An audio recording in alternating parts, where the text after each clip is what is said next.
Good evening. The word of the day is amazing. We'll get to that in just a moment. I'm not going to be here for a couple nights. I don't know if my daughter's going to fill in or not. We'll just have to wait and see. But I'll be back probably on Thursday night, so you may miss a couple words of the day. Anyway, let's get back to amazing. An amazing thing happened today.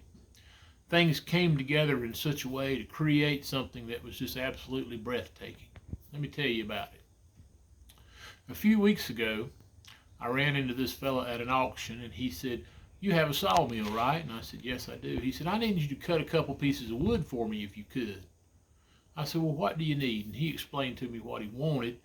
He said, "I want a couple 4x4s, and I'm going to use them." And he told me what he was going to use them for.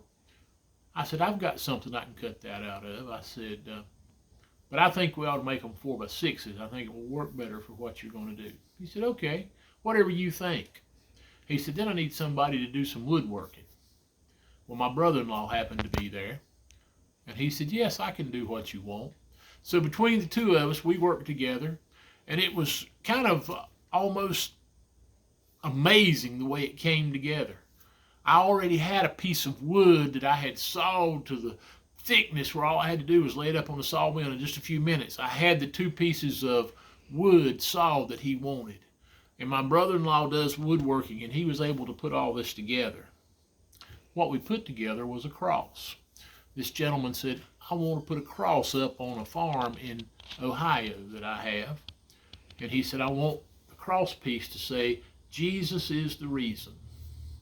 And he said, "I want the wood to be durable, that'll last a long time." And I said, "I've got a piece of white oak that will be perfect." So we did that.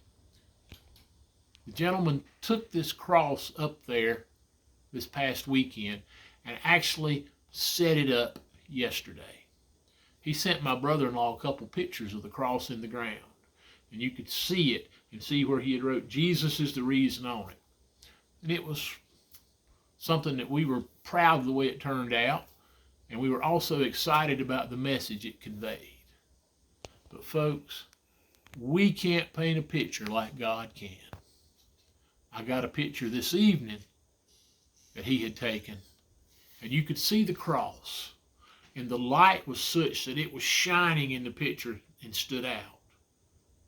But even more than that, even though it was only a tiny part of the picture, above it was a brilliant double rainbow. It was an amazing picture. It was breathtaking. When I first saw it, I had to stop and catch my breath. That's how amazing it was. And as I looked at it, I thought a little bit more.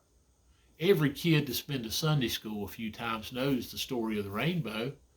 It was God saying to Noah, "I promise to never destroy the world again by water and a flood."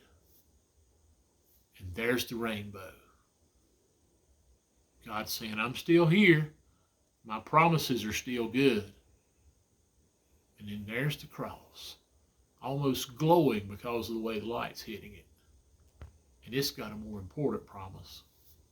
It's saying, "My son came, and he showed you how to live, and he died. So I can promise you, if you believe in him and will follow him, you get to spend an eternity with me." That's a bigger promise than the rainbow.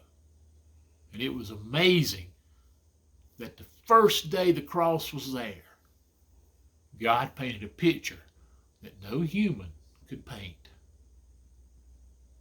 It was breathtaking. It was amazing. And if you'll follow that promise, it'll make you have a great day every day.